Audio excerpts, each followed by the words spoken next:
Lily Carter, a young widow rushing home with her 4-month-old daughter burning with fever in her arms, suddenly heard the sound of someone sobbing nearby. She turned and saw an elderly couple huddled together at a lonely bus stop on the edge of Chicago, shivering in the bitter November cold with no one around. Even though she only had $42 left to buy medicine for her baby, Lily quickly stepped toward them, asked what had happened, and a few seconds later, she decided to call the cheapest Uber she could find, guiding the two strangers into the back seat. What she didn't know was that this single choice would expose a devastating truth and change all of their lives forever. And what she couldn't possibly imagine was that from a black Mercedes parked 3 blocks away, one of the most powerful and dangerous men in Chicago was watching her every move because the elderly couple she had just saved were the only people he had ever called family. Before we continue, drop a comment telling us where you're watching from. Hit that subscribe button and turn on notifications. Trust me, you won't want to miss what happens next. The Uber glided through the empty streets of Chicago on a bitter November night. Lily sat in the front seat, holding Emma tight against her chest, now and then lifting a hand to check the baby's forehead. Still hot. She bit her lip with worry, but forced herself to look calm. In the back seat, the elderly couple pressed close together as if they were afraid of being pulled apart. The man introduced himself as Harold, 74 years old, his wife Margaret, 72. Their voices trembled, maybe from the cold, maybe from something else entirely. Harold said their son, Kevin, had dropped them off at that bus station 7 hours earlier. He'd said he had an important appointment, promised he'd be back within an hour. They waited. 1 hour, 2 hours, then 3. Kevin didn't come back. Margaret tried to call, but Harold's phone screen had been cracked since the week before and it no longer worked. And Kevin's number?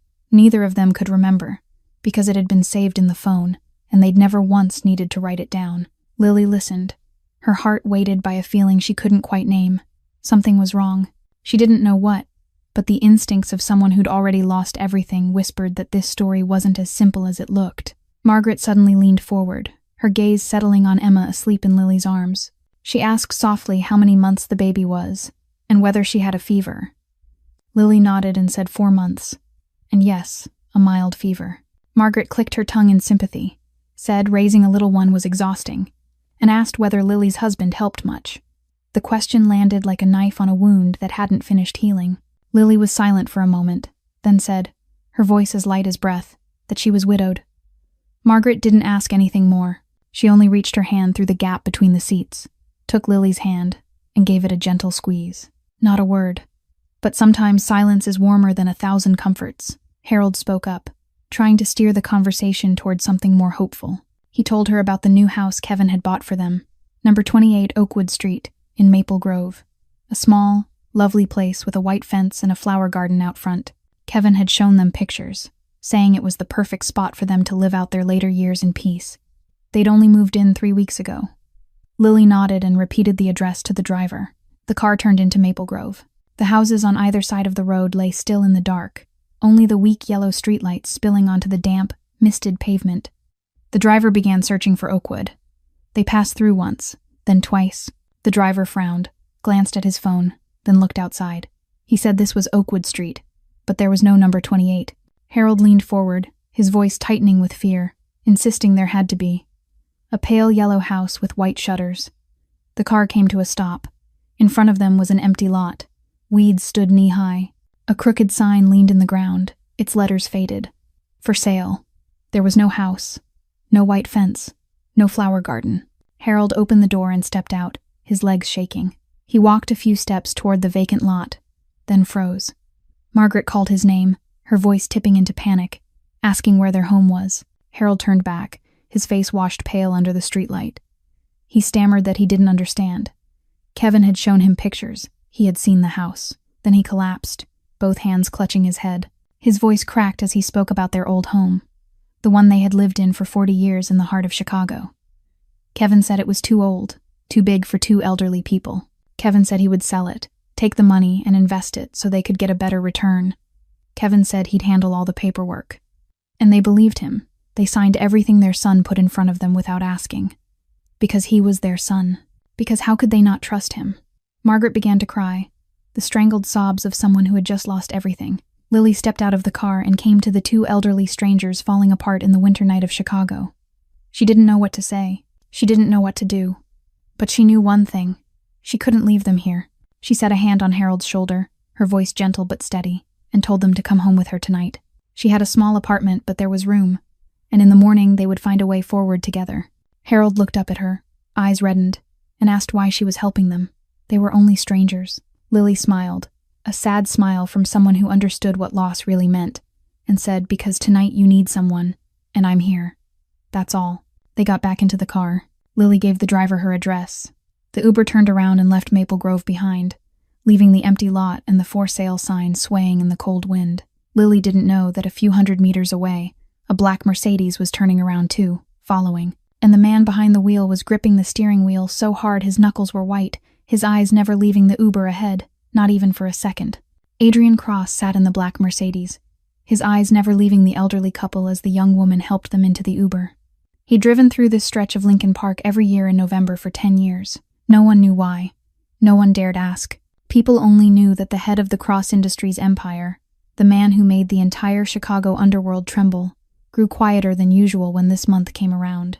He would drive alone through old streets, stop at familiar corners, then leave with eyes emptier than when he arrived. But tonight was different. Tonight he saw them, two frail figures hunched at a deserted bus stop, holding each other in the skin, slicing cold of Chicago. The man's face, though time had worn it down, still made Adrian's heart feel as if it had stopped. White silver hair, narrow shoulders, but the way he held his wife, the way he tilted his head when he spoke, it all matched the memory Adrian had fought to keep for 21 years. Harold, the name rang through his mind like a bell. Harold and Margaret Bennett. The past rushed in like floodwater, dragging Adrian back to a rainy night when he was 5.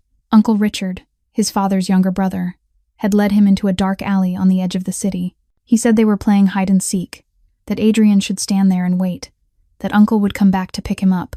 Adrian waited. Rain began to fall. Then it fell harder. Then night came down. A 5-year-old boy stood in that alley, clothes soaked through, shivering so badly his teeth rattled, still believing Uncle would return. But Richard never came back. He needed Adrian to vanish so he could seize the Cross family inheritance, and the easiest way was to let a 5-year-old die of cold in the rain. Adrian couldn't remember when he passed out. He only remembered waking to warmth, lying on a bed, with a man streaked with gray sitting beside him, eyes full of worry. Harold Bennett. He was a carpenter, living with his wife Margaret in a small house in Lincoln Park. That morning he'd walked toward his workshop and found Adrian burning with fever, unconscious in the alley. He carried the boy home, called a doctor, and cared for him like his own son. 10 years. Adrian lived with the Bennetts for 10 years. It was the happiest 10 years of his life. Harold taught him to work wood, taught him how to hold a hammer, how to plane a board, how to shape something beautiful from dead, senseless pieces of timber. Margaret taught him to read, taught him to write, taught him that knowledge was the one thing no one could ever steal. They weren't rich. They didn't have power. But they gave Adrian what the Cross family, with its billions of dollars, never had: unconditional love. Not everyone welcomed Adrian's presence. Kevin, the Bennett's only biological son, hated the boy from the first day. He called Adrian a stray, a freeloader, a nobody no one wanted. Whenever Harold and Margaret weren't looking, Kevin found ways to bully him. But Adrian never told. He didn't want them to suffer over their own son. When Adrian was 15, everything changed. The Cross family finally found him. Adrian's grandfather, the head of the family, uncovered the truth about what Richard had done. He forced Richard to find the abandoned grandson at any cost. And when he discovered Adrian living happily with the Bennetts, he decided to take him back. Adrian didn't want to go. He cried. He begged. He said this was his home. But he had no choice. The Cross family left a large sum of money with Harold and Margaret as thanks, then took Adrian away. The day he left the little house in Lincoln Park, Adrian held Harold and Margaret one last time. He promised, choking on the words, that he'd come back, that he'd repay them. But life inside the Cross family didn't allow him to keep that promise as soon as he wanted. It wasn't until he was 26, when he finally held real power in his hands, that he could return to Lincoln Park. But the small house had been sold. No one knew where the Bennetts had gone. Adrian searched for 10 years. He hired detectives, used every connection, turned all of Chicago upside down. Not a trace. For 10 years he returned to the old neighborhood every November, hoping he might run into them by chance. And for 10 years he left empty-handed. Until tonight. Adrian watched the young woman with the baby as she guided the 2 old people into the Uber. He watched the way she spoke to them, gentle, patient. He watched the way the elderly couple looked at her, with gratitude and trust. He couldn't be sure it was Harold and Margaret. 21 years was too long, but his heart knew. The Uber began to move. Adrian started his engine, keeping just enough distance not to be noticed, but never letting them out of his sight. He lifted his phone and called Nathan Cole, his most trusted right hand. His voice was brief and cold, the way it always was when he gave an order. Investigate immediately. The 2 elderly people at the Lincoln Park bus stop tonight, and the girl who helped them. He needed everything within an hour. Nathan was silent for a moment, then asked, sounding surprised, whether it was that urgent. Adrian watched the Uber turn onto a narrow street, his eyes darkening. He said, his voice rough as if he were holding something back that was about to break loose, that if it really was them, then he'd already lost them for 21 years. He couldn't lose another night. Lily's apartment was on the 4th floor of an old, worn building in a working-class neighborhood on Chicago's South Side. She unlocked the door, turned on the light, and stepped aside to let Harold and Margaret come in. It was a tiny studio, just one room that served as living room, bedroom, and kitchen all at once. A single bed pressed into the corner, an old sofa faded with age, a small dining table with 2 chairs, and a simple kitchenette with a few cooking tools. Everything was old, but clean and orderly. Lily felt her cheeks burn as she looked at the 2 elderly people standing in the tight space. She apologized in a small voice, saying her place was cramped. There wasn't much. She was sorry she couldn't treat them better. Margaret turned to her, eyes still red from crying, yet lit with warmth. She said this was heaven compared to the bus station tonight, told her not to apologize, told her she had saved 2 old people. Lily moved quickly, making arrangements. She offered them the bed, changed to clean sheets, and pulled extra blankets from the closet. She said she and Emma would sleep on the sofa. It was fine. She slept on it many nights when Emma was fussy. Harold started to object, but Margaret took his hand and gave a soft shake of her head. She understood this was the only way the young woman could help them, and refusing would only make her more uncomfortable. The night deepened. The apartment sank into silence. Lily lay on the sofa with Emma in her arms, but she couldn't sleep. Her mind kept spinning with everything that had happened. 2 old people abandoned by their own son. A house that didn't exist. 40 years of memories sold away. She couldn't understand how a child could do that to his parents. Around 2 a.m, Emma began to fuss. Lily sat up and quietly nursed her. Streetlight spilled through the window, just enough for her to see Harold sitting on the edge of the bed, eyes turned toward the night outside. He couldn't sleep. Lily hesitated, then softly called to him and asked whether he wanted some tea. Harold turned, his gaze tired but carrying a strained little smile. He said no. He didn't need anything. He just couldn't sleep. He kept thinking about what was already done. Lily carried Emma over and sat beside him by the window. They were quiet for a long time, looking down at the empty street below. Then Harold began to talk. His voice was low and slow, as if every word weighed a great deal. He said Kevin had been addicted to gambling for a long time, since he was young. They had given him money again and again, and every time he promised he would change, he would stop gambling. They believed him because he was their only son. How could they not believe? Harold's voice tightened. He said they truly thought he had changed. In the past few years, he hadn't asked for money anymore. He had even offered to help them manage their finances. They were so happy, convinced their son had finally become the man they'd prayed for. And then this. Lily listened, her chest drawing tight. She understood that feeling, the feeling of being betrayed by the person you trusted most. Maybe that was why she started to speak about Daniel. She said her husband died 6 months ago, when a drunk driver slammed into his car as he was on his way home. She was pregnant when the hospital called. By the time she arrived, Daniel was gone, giving birth alone, arranging a funeral alone, facing a mountain of medical bills and burial costs alone. There were nights she stayed awake, holding her pregnant belly, asking herself what reason she had left to live. Then Emma was born, and the first time she looked into her daughter's eyes, she knew she had to live for that baby. The baby was everything she had left of Daniel. Harold listened without a word, his eyes shining with tears. When Lily finished, he reached out and set his hand on her shoulder, squeezing gently. He said, his voice trembling, that she was stronger than she thought. Lily looked at him, a 74-year-old man who had lost everything in a single night, and yet was still trying to comfort her. She smiled and told him he was too. They sat together in silence until the sky began to pale. 2 strangers from 2 different worlds, pulled close by pain. The next morning, Lily hurried to get ready for work. She was a nurse. Her morning shift started at 7 o'clock. She couldn't take time off because she needed money to pay down debt. She was scrambling to figure out how to call a childcare service when Margaret came to her. Gently, Margaret said she would watch Emma. It had been so long since she'd held a baby. She missed that feeling terribly. Lily started to refuse. But when she looked into Margaret's eyes, she saw sincerity and a longing to do something useful. Lily nodded and thanked her. When she closed the apartment door and went down the stairs, she realized something. For the first time in 6 months, she left home without feeling completely alone. Cross Tower rose like a hard silhouette in the heart of Chicago, a 50-story building of glossy black glass catching and throwing back the city's lights. The top floor held Adrian Cross's private office, a place very few people ever had the privilege to enter. That morning, as the sun was only beginning to show itself, Adrian was already seated behind his black oak desk, dark circles under his eyes from a night without sleep. He hadn't gone home. He'd sat here, waiting. Nathan Cole walked in at 6 o'clock in the morning, 2 thick files in his hands. He set them on the desk in front of Adrian without a word. Adrian looked at the files, then slowly opened the first one. Harold and Margaret Bennett. He read page after page, his face blank, but Nathan could see the slight tremor in his fingers. The file confirmed what Adrian's heart had known since the night before. It was them, his people, the two who had pulled him back from death on a rainy night, 31 years ago, and raised him for 10 years. Harold Bennett, 74 years old, a former carpenter, retired for 10 years.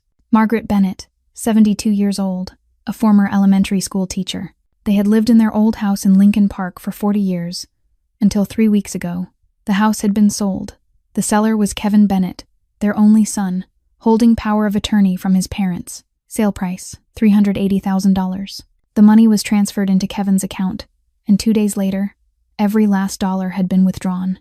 Kevin Bennett was currently in Las Vegas, owing the Rivera gang $200,000 in gambling debt. He had sold his parents' house to pay what he owed, but it still wasn't enough. He was hiding in a cheap hotel on the outskirts, waiting for what couldn't be avoided. Adrian finished reading and closed the file. He sat in silence for a long time. Then, without warning, he swept his arm and threw the whiskey glass on the desk into the wall. The glass shattered, liquor spraying across a painting worth hundreds of thousands of dollars. Nathan didn't flinch. He was used to Adrian's anger, but this time something was different.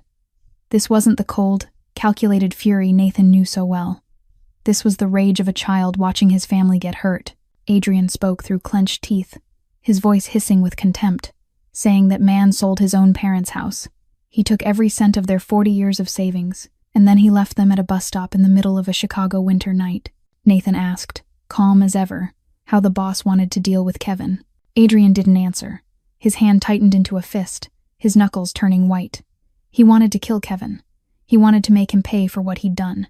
But Kevin was their biological son. No matter how cruel he was, they would still suffer if he died. Adrian drew a deep breath, forcing the anger down.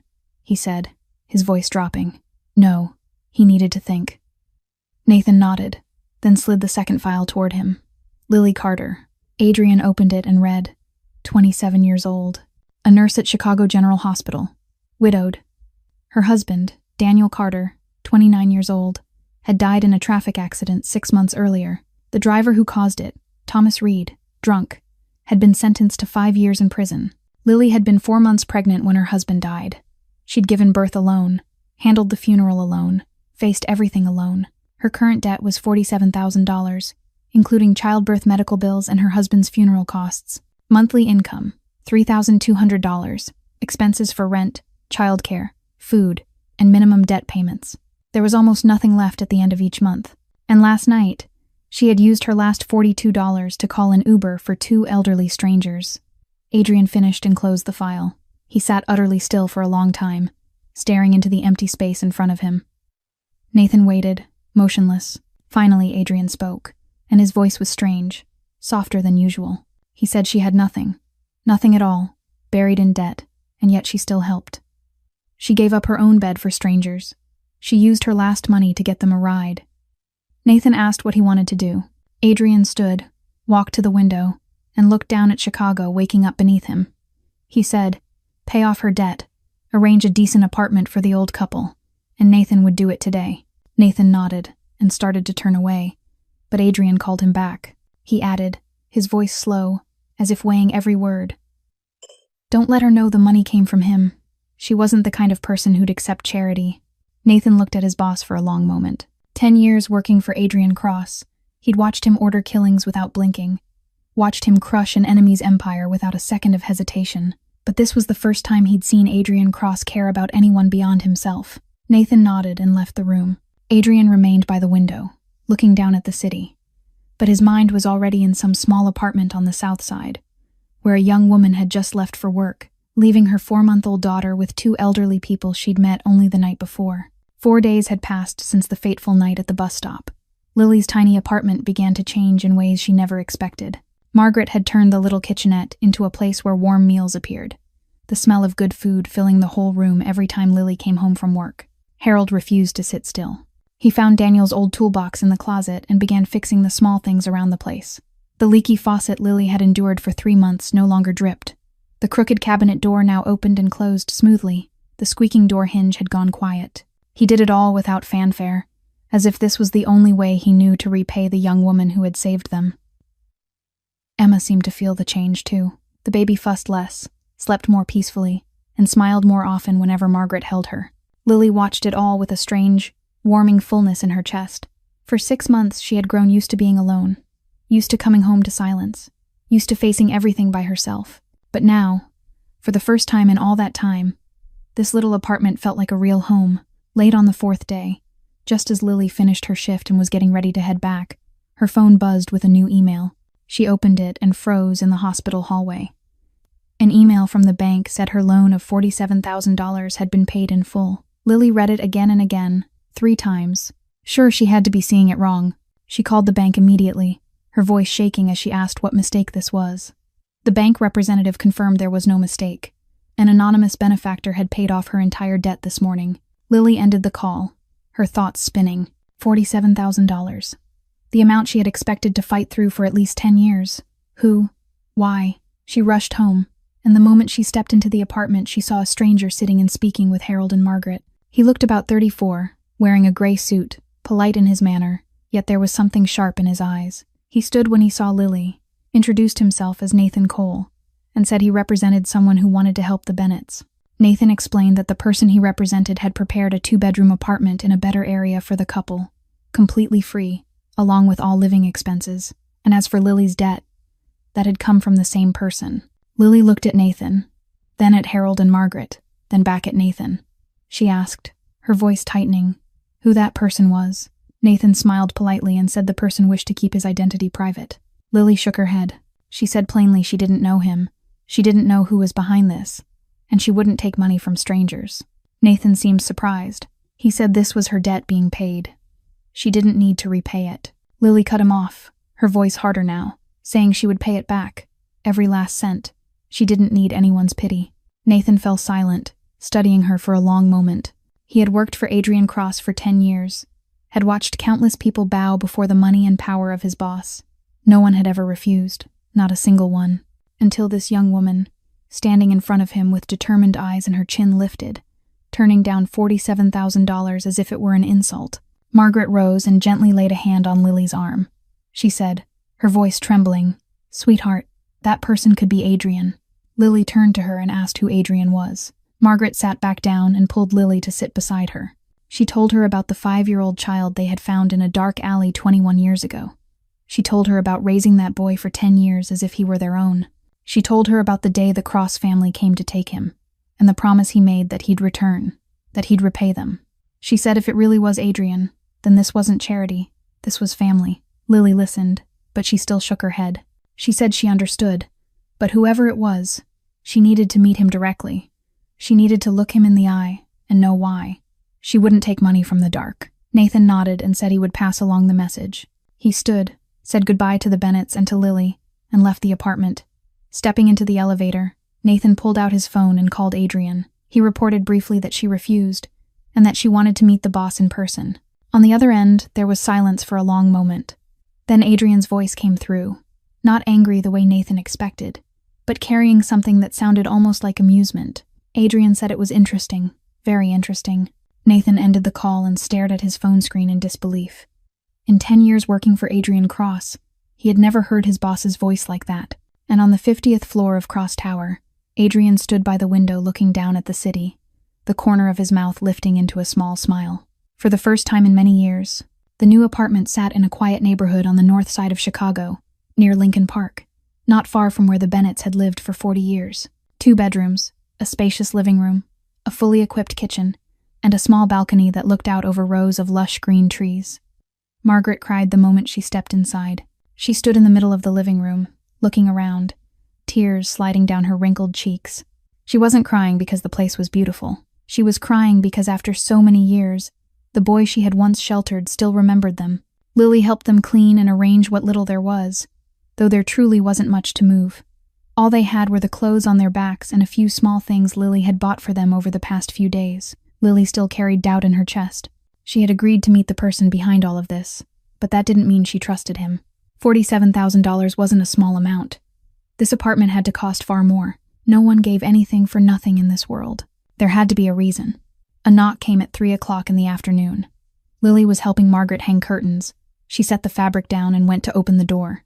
She froze. A tall man stood in front of her, probably over 1.80 meters, wearing a perfectly tailored black suit that fit close over a powerful frame. His face was angular and cold as stone, sharp as if carved from ice. But his eyes were different. His eyes were looking over Lily's shoulder into the living room, and they were trembling.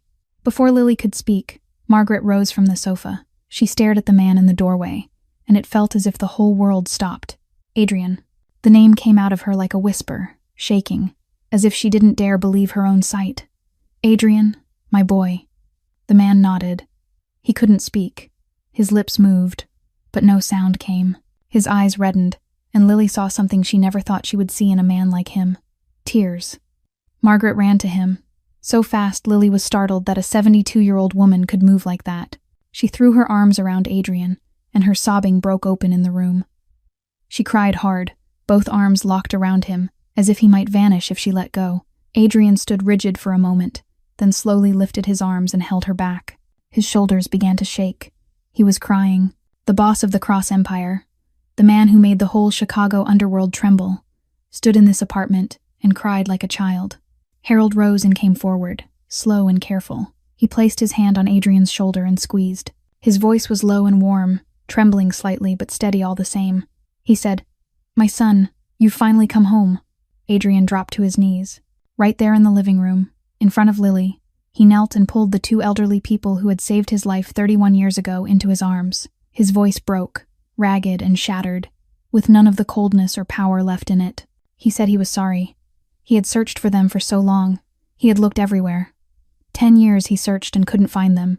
He was sorry he had let them suffer. Margaret stroked his hair the way she used to when he was a 5-year-old boy afraid of thunder, crawling into their bed in the middle of a rainy night. She whispered that him being back was enough. It was all right. Him being back was enough. They held each other like that for a long time. Lily stood in the corner holding Emma, not knowing whether she should go or stay. She felt as if she were intruding on something too private, too sacred, but she couldn't look away. She watched the most powerful man in Chicago on his knees, crying like a child, and she understood she was seeing something very few people ever got to see. The real human being inside Adrian Cross. At last Adrian stood. He wiped his eyes with the back of his hand, trying to gather himself, but he didn't quite manage it. His eyes were still red when he turned to Lily. He said, his voice still rough, that she was Lily Carter, and she had wanted to meet him to ask why. Lily nodded and said yes. Adrian looked at her for a long moment, then at the Bennetts, then back to her. He said, slow and sincere, because they were his family. They were the only people who had ever loved him without conditions, and she had saved them when he wasn't there. He owed her. He owed her more than anything he could repay. Lily stayed quiet. She searched the man's eyes, looking for deceit, for calculation. But she saw only honesty, and pain, and gratitude. Margaret took Lily's hand and pulled her closer. She said this was Adrian, the son she had told Lily about, the child they had found on a rainy night 31 years ago. Then she turned to Adrian and said, "And this is Lily, the girl who saved us when there was no one else." Harold nodded, his voice warm, and said that both of them were their children. Lily looked at Harold, then Margaret, then Adrian. She saw him watching her with a strange look, as if he were trying to understand what kind of person she truly was. She didn't know how she was supposed to respond. She only knew that in this moment, watching the powerful man kneeling beside the 2 elderly people, she understood one thing. Whoever he was, However dangerous his world might be, in this moment, he was only an abandoned child who had finally found the road back home. That night, after Emma had fallen into a deep sleep, Lily sat on the old sofa in her small apartment, the glow of her phone, the only light in the dark. She typed 3 words into the search bar: Adrian Cross Chicago, and hit enter. The results came fast and endless. CEO of Cross Industries, the Cross Empire and its secrets, Chicago's new kingpin, the youngest billionaire in the city, or the ruler of the underworld. Lily read article after article, her heartbeat quickening. None of them said it outright, but the hints were sharp enough to cut. Weapons trafficking, money laundering, competitors who vanished without a trace, cases that were never solved, police who didn't dare touch him, politicians who dodged the question whenever his name was mentioned. Adrian Cross wasn't just a wealthy businessman, he was Mafia. Lily shut off her phone and stared up at the ceiling in the darkness. She thought of the man who had dropped to his knees and cried like a child in front of the Bennetts. She thought of his eyes when he looked at her, honest and grateful. And she thought of what she had just read. The 2 pictures didn't fit together. Or maybe, she told herself, both were true. The next morning at the hospital, Rachel pulled Lily into the staff break room. Her coworker looked at her with worry and asked bluntly whether Lily had lost her mind. Adrian Cross. Everybody knew he was Mafia. You're getting tangled up with the most dangerous man in Chicago. Lily let out a long breath and said he had helped the old couple she knew. Rachel shook her head, her voice serious, saying Mafia men could be good to their own. But you're not his own. You're an outsider. And outsiders in their world usually don't get happy endings.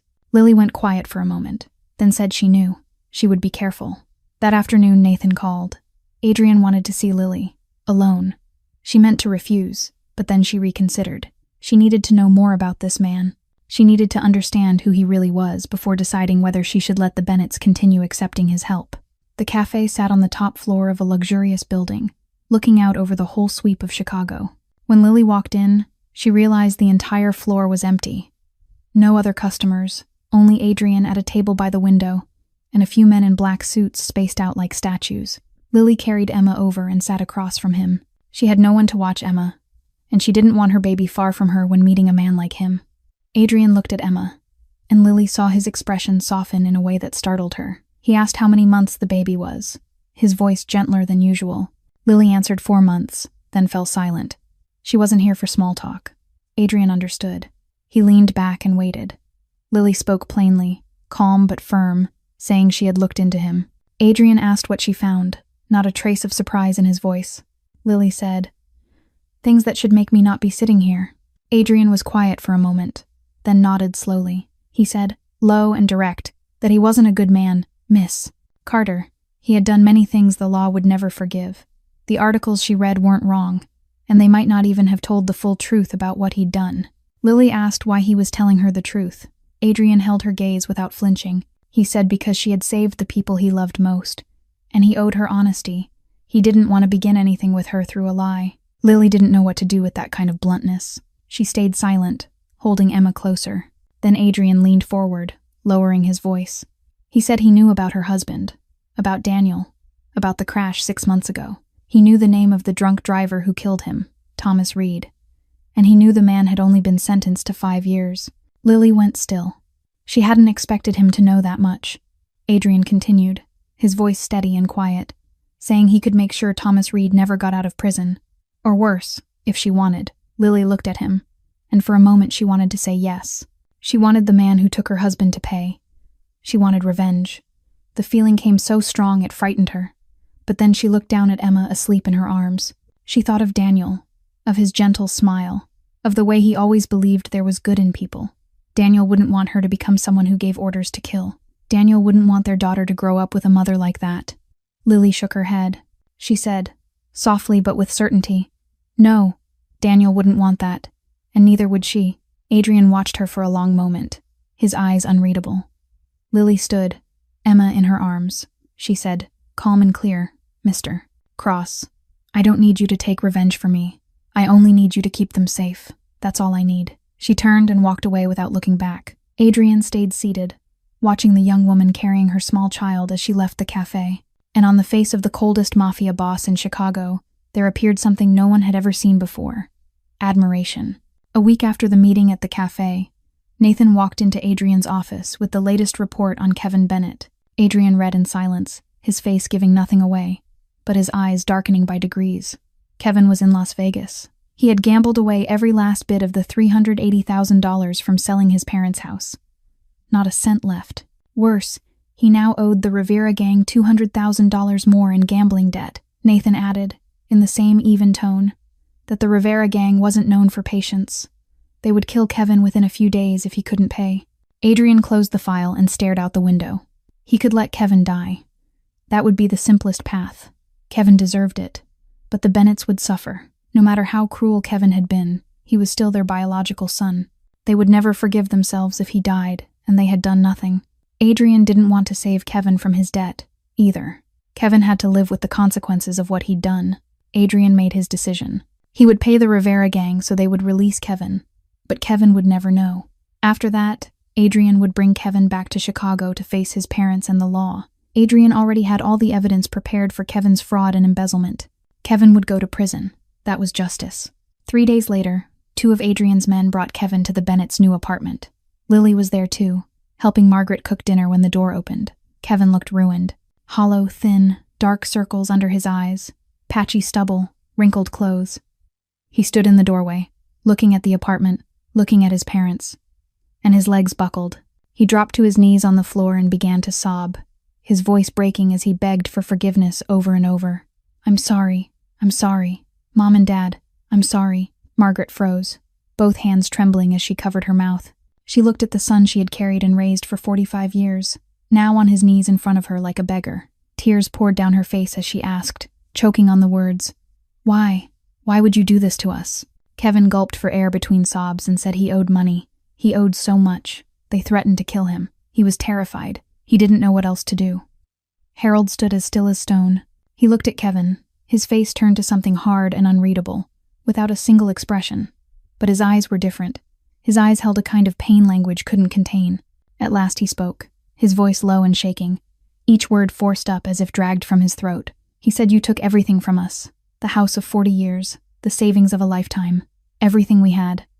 He stopped and drew a deep breath. His voice shook harder when he continued, saying, But the worst pain isn't the money. The worst pain is that you took our trust. You made it so we can't even trust our own son anymore. Harold stared into Kevin's eyes and said words he had never imagined saying to the child of his blood. You're not my son anymore. Kevin crumpled, crying like a child. Margaret cried too, and she wanted to run to him, but her legs wouldn't move. Lily stood at the edge of the kitchen, holding Emma tight, watching it all. She saw Harold turn away, his shoulders trembling, and she knew he was crying even though he didn't want anyone to see. She went to him, her voice gentle.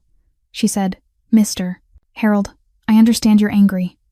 Harold turned on her, his eyes red, his voice almost a shout, saying, You don't understand. Lily didn't step back. She met his gaze, her voice still calm but steady, and said she did understand, because she had been betrayed by family too. She knew what it felt like. She paused, then said he shouldn't speak words he couldn't take back.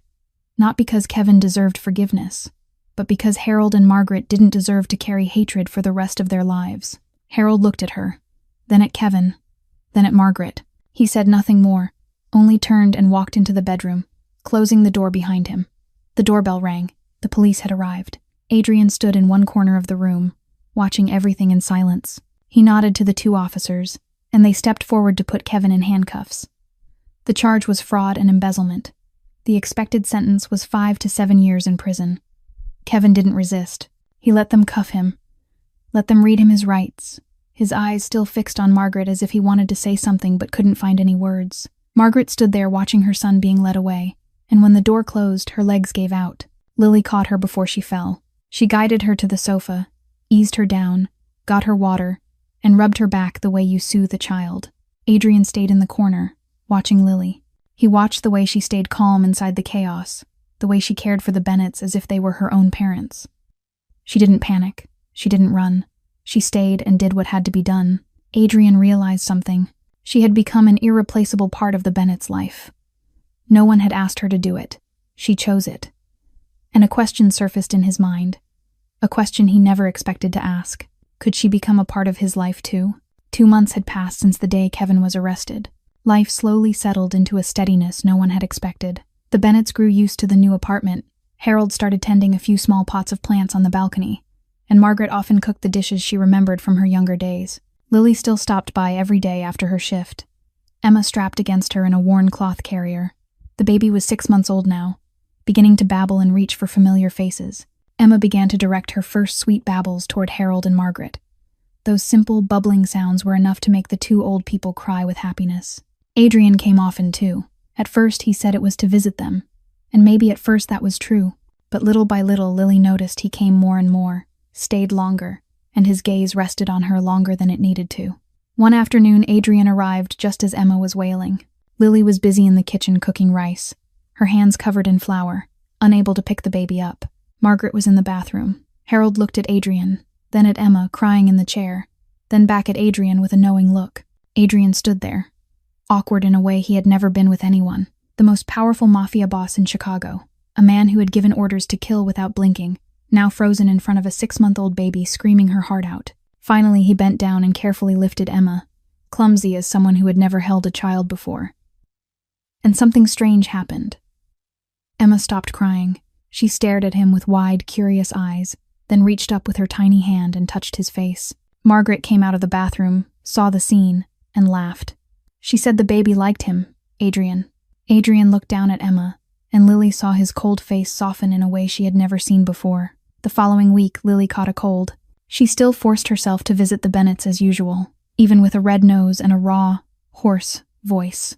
She had barely sat down on the sofa when the door opened. Adrian walked in with a paper bag in his hand. He set it on the table. Inside were cold medicine and a box of hot porridge.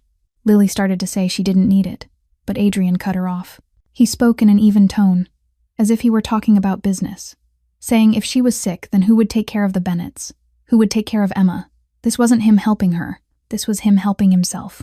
Lily looked at him, then at the bag, then back at him. And for the first time since she had met Adrian Cross, she smiled at him. A real smile, not forced, not guarded. Adrian stood there, and he didn't understand why a small smile like that made his chest feel strangely warm. On another evening, while they were all eating dinner together, Harold suddenly began talking about Adrian as a child. He said, with a voice full of love, that the boy had been terrified of thunder. Every time a hard rain came with lightning, he would crawl into their bed, curling between them like a little kitten. Adrian's face went red, something Lily didn't think was possible for a man like him. He said, awkwardly, that Harold should stop telling those stories. But Harold didn't stop. He went on about how little Adrian used to cry because he was afraid of the dark, about how he would hide behind Margaret whenever strangers came to the house, about the time he fell out of an apple tree and cried, "Grandma," for a full hour. Lily laughed. The sound came out naturally, impossible to hold back. It was the first real laugh she had given since Daniel died. Adrian watched her laugh and felt something sharp and strange in his chest. He didn't understand the feeling. He only knew he wanted to hear that laughter again. That night, when Lily was getting ready to leave, Adrian offered to drive her and Emma home. Lily refused, polite but firm, saying she could get herself home. She had been getting herself home for 6 months. She didn't need anyone to drive her. She carried Emma out the door, down the elevator, out of the building. Adrian stood by the window watching. He saw her climb into her old car, start the engine, and drive away. And even though she had refused, Adrian still took his keys, went down to the parking garage, and drove after her. He kept far enough back that she wouldn't notice, but close enough to step in if anything happened. He didn't know why he was doing it. He only knew that if something happened to her on the way home, he would never forgive himself. Victoria Ashford was 32 years old, beautiful like a painting and dangerous like a venomous snake. She was the only daughter of Richard Ashford, Cross Industries' biggest business partner, the man who held 30% of the shares in the empire Adrian was running. Victoria had set her sights on Adrian years ago, not out of love, but out of power. Marrying Adrian Cross would mean becoming the queen of Chicago's underworld, with money, status, and everything she craved. Her father, Richard Ashford, was also pressuring Adrian to marry Victoria to solidify the alliance between the two families. It would be a political marriage, with no love, only advantage, and Victoria accepted that completely, until she discovered Lily Carter. Victoria's private investigator reported that Adrian was frequently visiting an apartment on the north side of Chicago, where an elderly couple lived with a young nurse and her small child. Adrian went there almost every day, stayed for hours, and seemed deeply attentive to that nurse. Victoria was furious. No one was allowed to stand in her way. No one. She decided to handle the problem herself. That afternoon, Victoria appeared at Chicago General Hospital right as Lily's shift ended. She stood waiting in the hallway, wearing a designer dress worth thousands of dollars, striking among nurses and patients dressed in ordinary clothes. When Lily came out, Victoria stepped forward, a smile on her lips but eyes cold as ice. She asked, in a sweet voice that rang false, whether Lily was Lily Carter. She had heard Lily was close to Adrian Cross. Lily stopped, alert at once. She answered, calm, that she was only someone who knew the elderly couple Adrian supported, nothing more. Victoria laughed, a sound without warmth. She said the old couple. How adorable. But Lily should know Adrian, and she were about to get engaged. Lily looked at Victoria, then replied gently that if they were about to be engaged, then who Adrian knew wasn't Victoria's problem. Lily added that she had no intentions toward Adrian Cross. But whether she did or didn't, it still wasn't Victoria's business. Victoria went still. She wasn't used to being answered that way, especially not by a poor nurse with nothing to her name. Others would have trembled at the Ashford name, would have bowed, apologized, and vanished. But this girl didn't. Victoria stepped closer, leaned in near Lily's ear, her voice dropping into a threat. She said Lily didn't know who she was, didn't know what she could do, and she advised Lily to stay away from Adrian unless she wanted regrets. Lily didn't move back. She looked straight into Victoria's eyes, her voice strangely steady. She said she was a widow, raising a child alone. She had once been $47,000 in debt, and she asked what Victoria thought she could take from Lily, that Lily hadn't already lost. She had lost her husband. She had lost her future. She had lost everything except her little daughter. What was she supposed to be afraid of now? Victoria fell silent. For the first time in her life, she didn't know what to say to someone who wasn't afraid of her. She turned away and walked quickly toward the exit, her heels clicking sharply across the hospital floor. Lily stood and watched her go, her heart racing, her face still holding itself steady. She knew she had just made an enemy of a dangerous woman, but she didn't regret it. Victoria climbed into the luxury car waiting outside, shut the door, and pulled out her phone. She called her brother James, her voice cold as steel. She ordered him to find out everything about Lily Carter. Weaknesses, family, work schedule, all of it. Victoria looked into the rearview mirror and adjusted her perfect hair, her eyes like ice. She whispered to herself that the nurse wanted to play. Fine. Then she would show that nurse what real play looked like. A month later, the peace was threatened when Nathan reported to Adrian about the encounter between Victoria and Lily. Adrian listened, and his face went cold as stone. He summoned Victoria to his office that same afternoon. Victoria walked in, confident as always, but her smile died when she met Adrian's eyes. He didn't invite her to sit. He only said, his voice ice cold, that if she touched Lily Carter or the Bennetts, he would destroy everything her father had built for 40 years. He wasn't threatening. He was promising. Victoria went pale. She asked, unable to believe it, whether Adrian was choosing a poor widow over her. Adrian only said 2 words, "Get out." Victoria left with hatred burning in her eyes, but she knew she couldn't do anything. Not yet.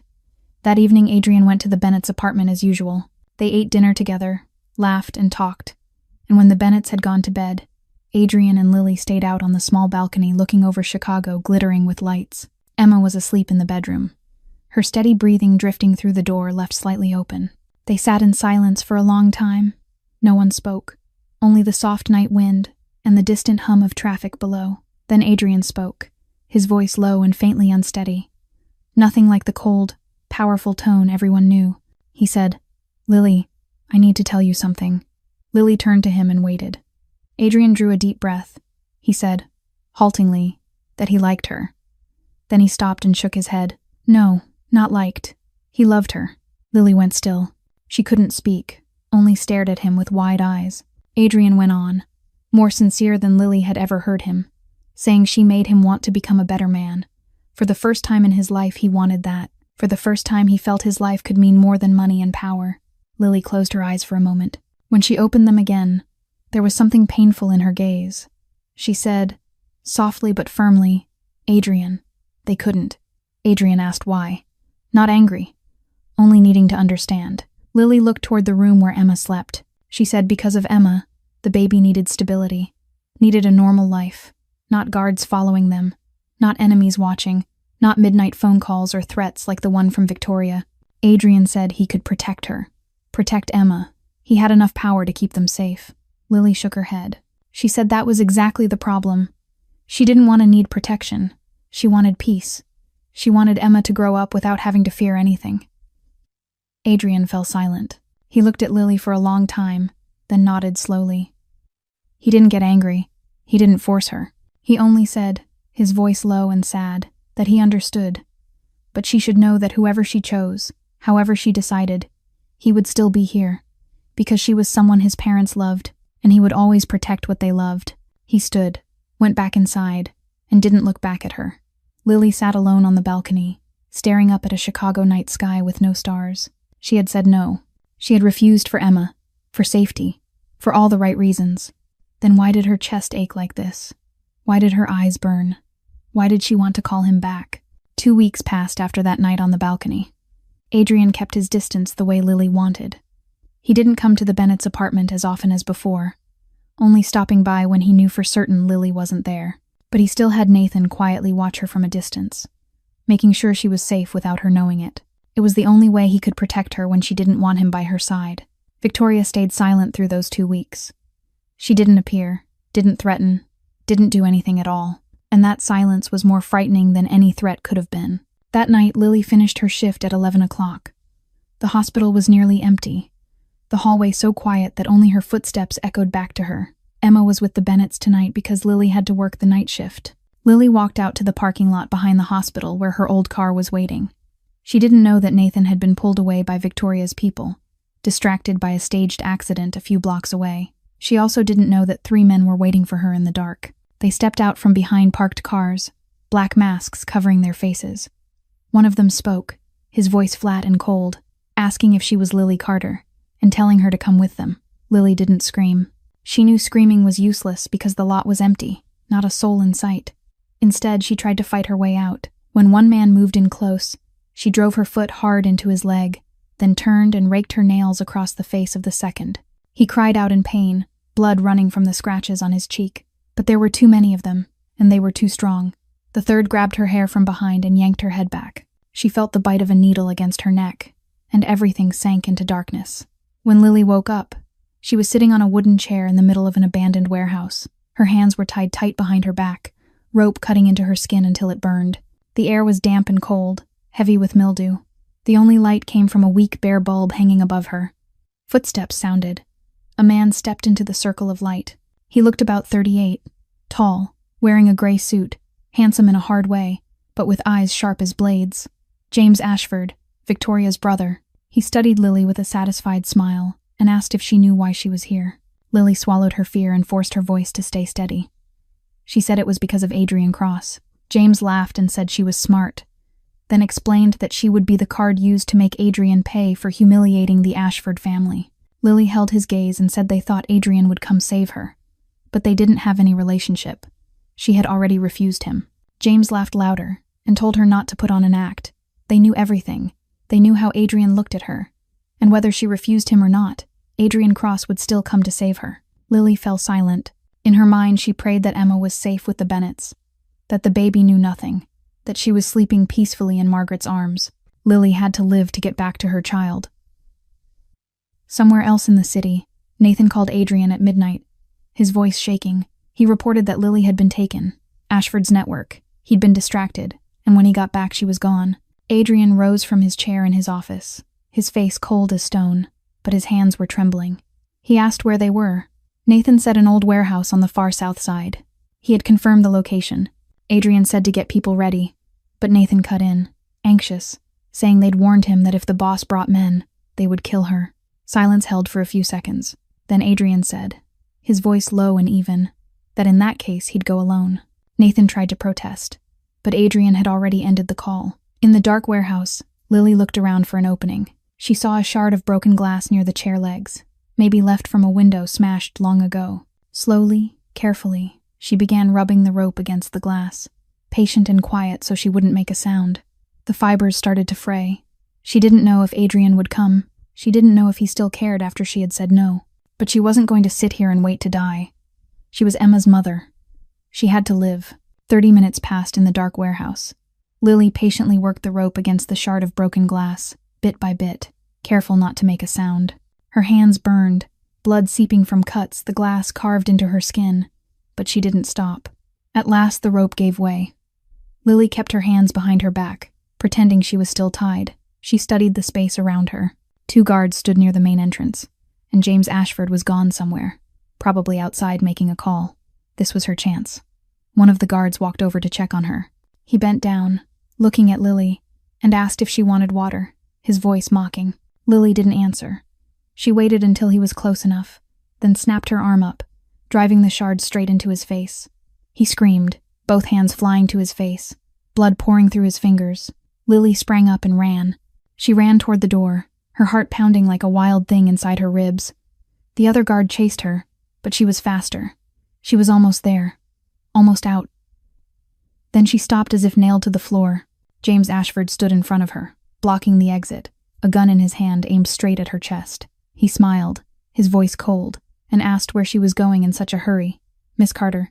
Lily stood still, her heart hammering, but she forced her face to stay calm. She knew if she ran, he would shoot. She had no choice. James stepped closer. The gun still trained on her, the smug smile still there. He said she was brave, but it was useless. No one could save her. At that moment, the back door blew open with a thunderous crash.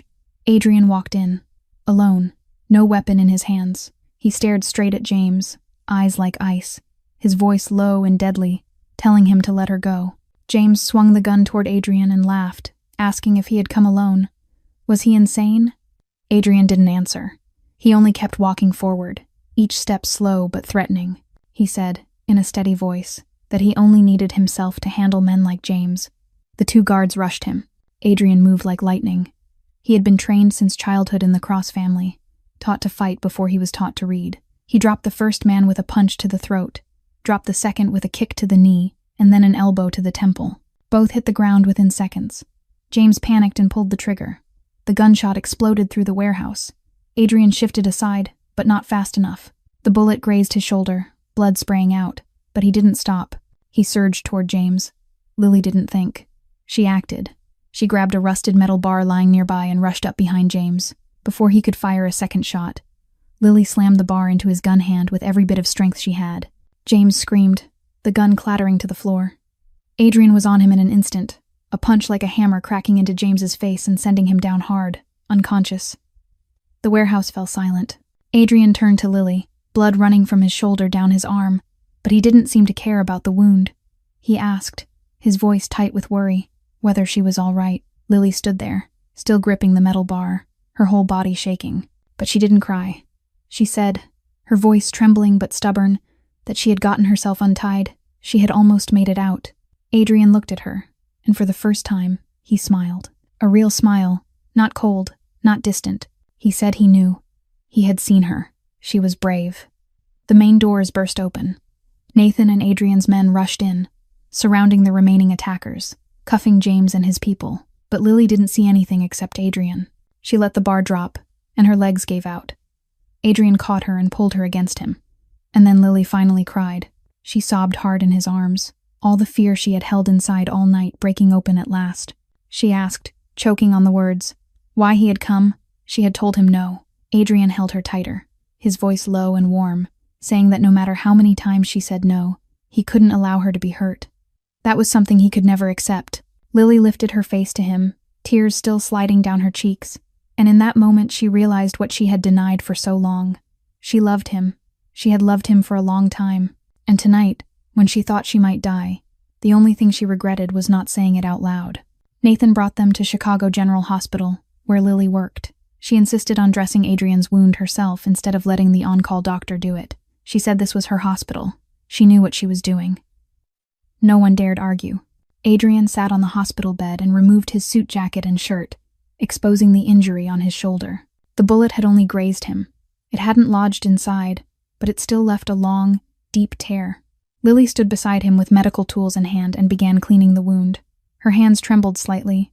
She tried to focus on the task, but she could feel Adrian's eyes on her, not on the wound, but on her. The room was quiet, broken only by the soft clink of instruments and the sound of their breathing. Then Lily spoke, her voice light and a little unsteady. She said, "You know, the first time I met you, I was so afraid of you," Adrian asked. "And now, his voice low and warm. Lily stopped, looking down at the half-bandaged wound. She said now, and then she paused, drew a deep breath, and continued. Now, I'm afraid of losing you. Adrian looked up at her, his eyes widening a fraction, as if he couldn't quite believe what he'd just heard. Lily set the tools down and met his gaze. She said she had been wrong. She thought staying away from him was protecting Emma, giving the baby a normal life. But tonight, when she thought she might die, the only thing she regretted was not telling him that she stopped, her throat tightening.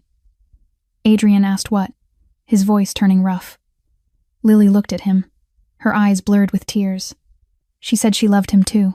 Adrian didn't speak. He only rose from the bed and stepped close. He lifted his hand and gently cupped her cheek, his finger wiping away the tear sliding down. Then he bent and kissed her. The kiss was soft, careful, as if he was afraid she might break if he used more force. The kiss of a man who had waited for this moment for so long and still couldn't believe it was real. When they pulled apart, Lily's eyes were still closed, her forehead resting against his. She whispered that he had to promise her one thing. Adrian asked what it was. Lily opened her eyes and looked straight into his, her voice serious. She said change, one step at a time. She didn't need him perfect. She didn't need him to give up everything in a single day. She only needed him to try to become better. For her, for Emma, for himself. Adrian looked into her eyes, and she saw there was no longer the coldness of a mafia boss there, only a man in love. He said, with certainty, that for her, he would do anything. The next morning they went to the Bennetts' apartment to share the news. Emma was asleep in Margaret's arms when they walked in. Margaret looked up, saw Adrian and Lily standing side by side, hand in hand, and she understood at once. Tears spilled down her face, but they were happy tears, she said, her voice thick, that she knew it. She knew from the first time she saw the way they looked at each other. Harold stood and came to Adrian. He placed his hand on the shoulder of the young man he had saved 31 years earlier and looked him in the eye. He said Adrian had found someone worthy, and he mustn't lose her the way he had almost lost the Bennetts. Adrian took Harold's hand and gripped it tight. He said, firm and steady, that he never would, sir. A year had passed since the night in the warehouse. A year of change, of trials, of promises kept all the way through. Adrian began legalizing cross-industries step by step. He pulled back from the underworld, cut off the illegal deals, shifted the empire into legitimate business. It wasn't easy. Many enemies pushed back. Many old partners turned their backs. And there were nights he faced, threats he never told Lily about. But he kept his word. Every day he tried to become better. For her, for Emma, for the family he was building. Lily stayed a nurse at Chicago General Hospital. Adrian offered more than once for her to stop working, telling her she didn't have to struggle anymore. He could take care of her and Emma. But Lily refused. She said she loved her work. She liked helping people, and she didn't want to become dependent on anyone, not even the man she loved. Adrian respected that. Emma was 1.5 now, toddling on unsteady legs and babbling her first words. She called Adrian Dad. The first time he heard it, Adrian went still in the Bennetts' living room, his eyes shining red. He lifted her, held her tight against his chest, and whispered that Dad was here.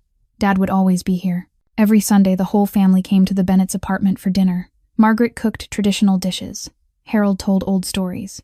Emma ran in little hops from room to room, and Lily sat beside Adrian with her head on his shoulder. Those were the most peaceful moments Adrian had ever known. One November afternoon, exactly a year after the night that changed everything at the bus stop, Adrian took Lily to Lincoln Park. She didn't know why he wanted to come here, but she followed without asking. They stopped at the old bus stop, the one where Lily had found Harold and Margaret trembling in the winter night a year ago, where it all began.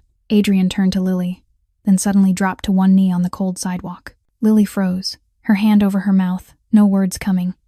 Adrian reached into his coat and pulled out a small black velvet box. He opened it. Inside was a simple diamond ring, bright with light. He looked up at her, his eyes blurred with tears, his voice shaking as he began. He said that a year ago, in this very place, she had saved the 2 people he loved most. She didn't know who they were. She didn't know who he was. She only knew they needed help, and she helped, when she had nothing but her heart. He stopped and drew a deep breath. Then he said, "Lily Carter, you saved my family. You saved me. Will you give me the chance to spend my whole life beside you?" Lily cried. Tears streamed down her cheeks, but she was smiling. She nodded and said yes. "Yes, Adrian." She accepted. Adrian stood, slipped the ring onto her finger, and pulled her into his arms. They stood there holding each other beside the quiet bus stop, in a cold November afternoon that somehow felt warmer than anything they had ever known. A few yards away, Margaret and Harold were watching. Adrian had secretly invited them to witness the moment. Margaret sobbed, her head resting on her husband's shoulder. Harold smiled, for the first time since the day Kevin was arrested. A smile that was truly happy. He said softly that at last, their family was whole. The wedding was held on a late spring day, in a small church in the suburbs outside Chicago. There were no hundreds of guests like the weddings of the upper class. No reporters, no cameras, only the Bennetts, Nathan, Rachel, and a few of the closest people. That was all Lily and Adrian needed. Lily wore a simple white dress. No heavy stones or elaborate lace, just soft silk falling gently around her. Adrian had offered to buy her any dress she wanted, from the most famous designers in the world, but she refused. She said she didn't need an expensive dress to feel beautiful on her wedding day. She only needed him. Adrian wore a black suit, simple and elegant, but on his wrist it wasn't the $1 million watch he usually wore. Instead, it was an old watch, the glass slightly scratched, the leather strap worn with age. It was the watch Harold had given him when he was 15, right before he had to leave with the Cross family. He had kept it for 22 years, and today he wore it as a reminder of where he came from and the people who had loved him when he had nothing. Lily stood at the end of the aisle, her heart racing. She looked ahead to where Adrian was waiting, and she saw him watching her with bright, shining eyes. Then a wrinkled hand closed around hers. Harold stood beside her, wearing an old suit pressed smooth. He would walk her down the aisle, taking the place of the father she no longer had. Harold looked at her, his eyes blurred with tears. He said softly that she had been their daughter since that night. Didn't she know? Since the night she brought 2 elderly strangers back to her tiny apartment. Lily cried. She said, her voice thick, that she knew, sir. They walked together, slowly, down the aisle, laid with white flowers. Margaret sat in the front row, tears already falling. Rachel sat beside her, crying too. Nathan stood beside Adrian, wearing a suit for the first time instead of the black clothes of a bodyguard. And Emma, over a year old, in a small pink dress, sat in Margaret's lap, wide-eyed as she watched her mother come closer. Harold placed Lily's hand into Adrian's, then went down to sit beside Margaret. The two of them looked at each other and held hands tightly. The ceremony began. When it was time to speak their vows, Adrian held Lily's hand and looked straight into her eyes. He said he had once believed he didn't deserve to be loved. He had once believed darkness was where he belonged. And then she appeared at that bus stop night and saved the people he loved most. And she saved him from himself, and he promised he would spend his whole life becoming worthy of her.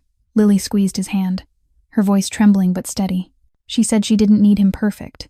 She didn't need him rich or powerful. She only needed him to try every day, to love Emma as his own child, and to stand beside her when life was hard. Could he do that?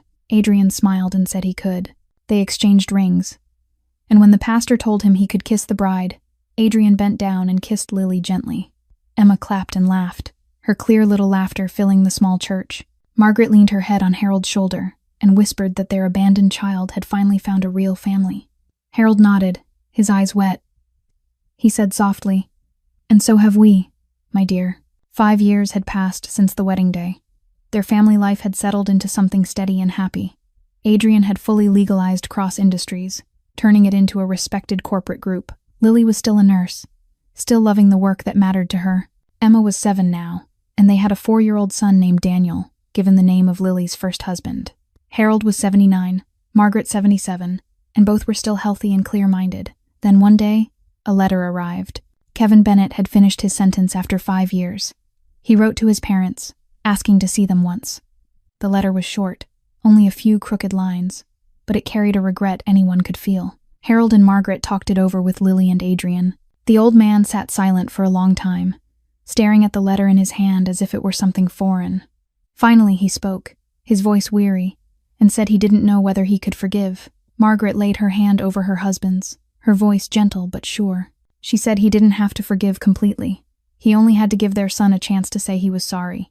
He was still their son, no matter what he had done. Harold looked at his wife, then let out a long breath and nodded. A week later, Kevin came. He stood in the doorway, looking nothing like the man from 5 years earlier.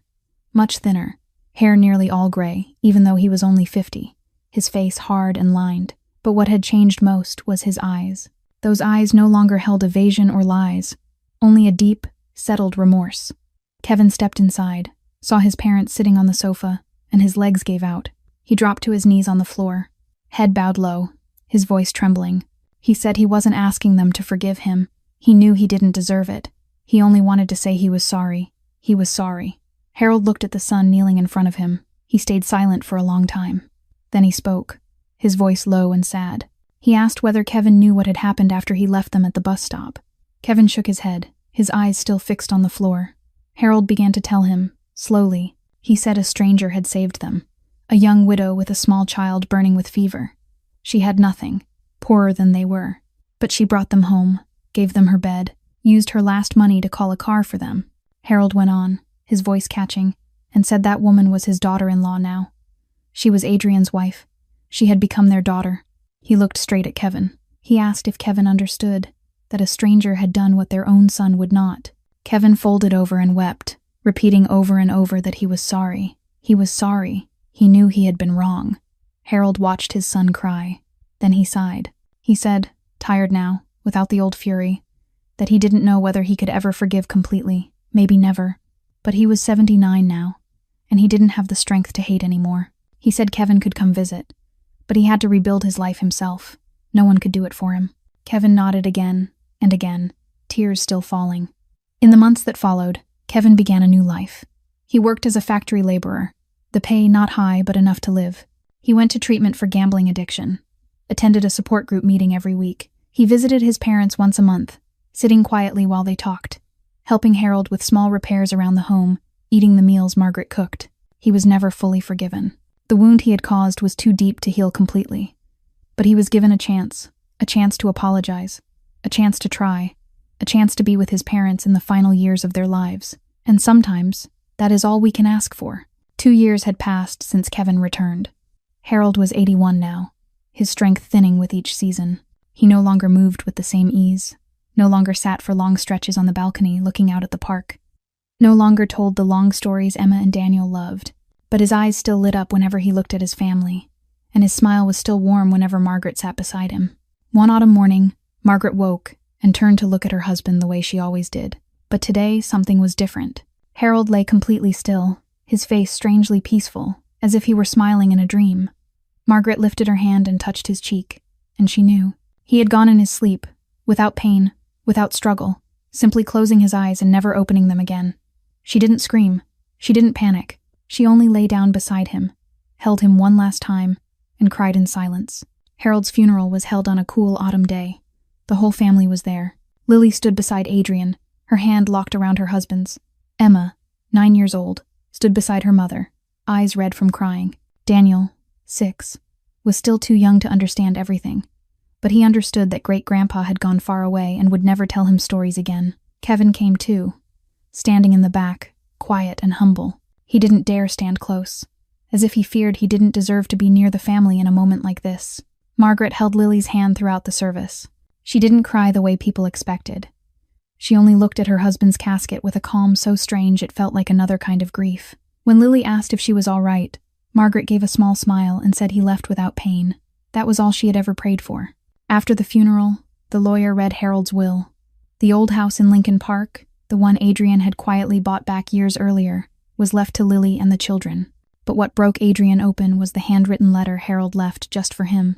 In the trembling script of an old man, it said that Adrian had paid his debt long ago, from the day he knelt and cried in that apartment, from the day he cared for them like his own parents, and now all he had to do was live happily. That was the only thing Harold wanted. Margaret lived 2 more years after Harold died. She remained sharp-minded, still loving, still cooking good Sunday meals for the family, but everyone could see she was waiting for something. Her eyes often drifted toward the distance, as if searching for someone. She often sat alone in the chair Harold used to sit in, her hand stroking the armrest worn smooth by time. She wasn't sad, but she wasn't whole anymore, either. Half her heart had gone with Harold. One spring evening, Margaret called the whole family to her side. She lay in bed, her face peaceful, as if she already knew what was coming. She took Lily's hand and squeezed gently. She said, weak but still clear, that Lily was the daughter she had always wished for, and she thanked her for saving them that night, thanked her for everything. Then she turned to Adrian and lifted her hand to his cheek. She said she was proud of him. Harold was proud too. The abandoned child from that rainy night had become the finest man she had ever known. Margaret smiled, her eyes brightening in a strange, luminous way. She whispered that she could see Harold now, that he was standing there, that he was still waiting for her. Then she closed her eyes, her breathing grew lighter, and she left in peace. Margaret's funeral was held beside Harold's grave, so they could rest together the way they had lived together for 50 years. The whole family stood around the burial. Lily, Adrian, Emma, Daniel, Kevin, Nathan, Rachel. Strangers 9 years earlier, now a family. As Margaret's casket was lowered, Lily lifted her face to the clear blue sky. She whispered, her voice breaking, "Thank you, for everything." 5 years had passed since the day Margaret left. Lily was 42 now, Adrian 51. Emma had grown into a beautiful, intelligent 16-year-old young woman, and Daniel, 11, was mischievous but kind, just like his father. Cross Industries had become a fully legal and reputable corporation, respected across Chicago's business world. Kevin still visited once a month, still worked as a laborer, still lived simply, and had become an irreplaceable part of their family dinners. One November afternoon, Lily stood alone at the Lincoln Park bus stop, the place where everything began 15 years earlier. She looked at the worn old bench, the faded bus stop sign, and memory surged through her like floodwater. Familiar footsteps sounded behind her. Adrian came to her side and stood with her in silence. He asked what she was thinking about. Lily smiled and said she was thinking about what would have happened if that night she had just gone straight home. Adrian nodded and said, "Then they wouldn't have today." Lily let out a slow breath and said she knew. And that was the most frightening thing, how one small choice had changed everything. Adrian wrapped his arms around her from behind, his chin resting on the top of her head. He said softly that it wasn't a small choice, it was her heart. She chose to help when no one forced her to, and that was everything. Family isn't blood. Family is the people who show up when you need them most. It was Harold and Margaret saving a 5-year-old child abandoned in a rainy night. It was Lily stopping to help 2 elderly strangers when she had nothing but her own heart. It was Adrian walking through darkness to protect the people he loved. It was Kevin being given a second chance even after making a mistake that felt impossible to forgive. And it was all of them, choosing each other, every day. Adrian asked, his voice gentle the way it always was with her, whether it had all been worth it. Lily looked into the distance, to where Emma and Daniel were playing in the park, to where their home held a framed photograph of the Bennetts honored on the wall, to where Kevin was helping set the table for dinner. She smiled and said every second of it. This story reminds us that sometimes one small act of kindness can change an entire life, that true family isn't defined by blood, but by love and care, that everyone deserves a second chance if they truly repent, and that happiness doesn't come from money or power, it comes from the people you love and who love you. If this story touched your heart, please press the like button and share this video with the people you believe deserve to hear it. Please subscribe to the channel and turn on notifications so you don't miss the moving stories we bring you every day. How did this story make you feel? Have you ever faced a moment when a small decision changed your life? Share with us in the comments below. We truly look forward to hearing what's in the deepest part of your heart. Thank you for staying with us to the end of the story. We wish you and your family good health, a joyful life, peaceful days, and hearts full of love. Goodbye, and see you again in the next video.